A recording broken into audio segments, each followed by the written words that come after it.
Alors, quelques mots sur ce livre très particulier qui s'appelle Devenir un acteur de l'entreprise libérante.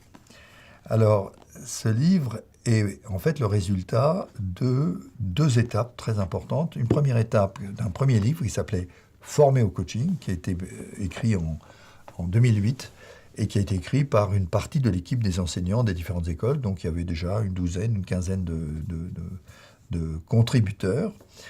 Et 10 ans après, en 2018, avec l'idée de reprendre ce qui avait été écrit en 2008, et notamment qui était déjà le résultat de plusieurs années de rencontres entre les enseignants, l'équipe des enseignants, et où on était arrivé à formaliser que la formation CT, en fait, avait une pédagogie très particulière.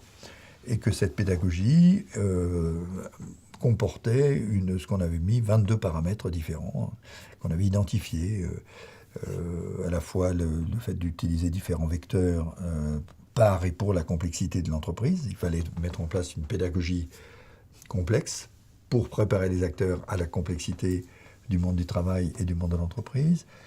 Ça supposait une certaine attitude cohérente avec ce qu'est le coaching, c'est-à-dire la démarche de faire confiance à la compétence de la personne, inconditionnellement. La personne est intelligente, compétente, importante, inconditionnellement, et en même temps, elle va développer son professionnalisme.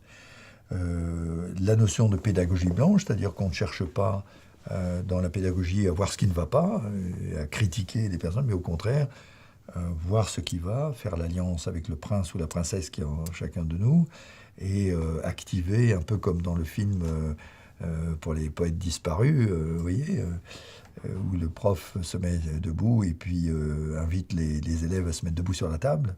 Et ben c'est ça, c'est regarder les personnes qui veulent se former au coaching comme déjà des coachs pratiquants, comme M. Jourdain sans le savoir, pratiquant déjà le coaching, et donc ils étaient déjà compétents. Maintenant, pour devenir un professionnel, cette compétence, évidemment, mérite d'être travaillée. Donc c'était cette philosophie que l'on avait déjà formulée à travers ce livre, qui était moitié moins épais, en 2008, et que 8-10 ans après, on s'est dit, mais oui, mais depuis 10 ans, on a encore progressé, et ce serait bien que l'ensemble des enseignants, il y en avait à peu près 20, 21, dans les 7 écoles, eh bien, contribuent à ce livre. Et donc chacun s'est donné comme tâche de formuler, de prendre un aspect de la pédagogie, soit un concept peu particulier, soit un des paramètres de la pédagogie, ou soit un des vecteurs, des 4 vecteurs principaux que sont le cursus, que sont les groupes de pairs, que sont le processus de certification, la thérapie, et développer tout ça. Comment fait-on une conférence de présentation? Comment on accueille dans un entretien préalable? Comment on va gérer tel ou tel processus pédagogique à l'intérieur d'un module, etc. Comment on va enseigner le coaching individuel? Comment on va se servir du travail sur le team building pour irriguer d'une façon transverse toute la formation, etc. Donc, ce livre-là représente vraiment un livre sur la pédagogie, plus particulièrement de l'école Coach and Team, donc de ces 7 écoles qui sont sous ce label. Mais ce qui est étonnant, et qui a présidé aussi finalement à la décision finale de faire ce livre, c'est qu'on s'est aperçu dans les 5 dernières années que le mouvement de libération de l'entreprise supposait, en fait, au-delà d'une posture du dirigeant, de choix pour l'organisation, du maniement du curseur entre le contrôle et la confiance que devaient vivre les différents responsables de l'organisation, supposait en fait un processus pédagogique. C'est-à-dire que si on veut libérer l'entreprise, entre guillemets, si on veut la mener de positions où les acteurs sont dépendants de la hiérarchie, des procédures, etc., progressivement les libérer pour les amener à la responsabilité, ça ne se décrète pas par des notes de service, ça suppose un processus pédagogique très particulier, qui doit être chaque fois sur mesure par rapport aux personnes, à la situation, à son entreprise, à la maturité des acteurs, etc., et qui suppose que ceux qui accompagnent l'entreprise, que ce soit les dirigeants ou les coachs ou les consultants qui accompagnent, ou les acteurs eux-mêmes, eh bien que petit à petit, ils reconfigurent leur identité, qui reconfigurent leur cadre de référence, qui travaillent sur leurs croyances, qui travaillent sur leur style de fonctionnement, sur la façon de communiquer, de métacommuniquer entre eux, etc. Bref, ils ont d'une façon incontournable à s'approprier une culture qui peut être celle de coach intime. Pas seulement, évidemment, elle n'est pas exclusive, il y a d'autres cultures que l'on peut... Mais en fait, on va retrouver un certain nombre de variants.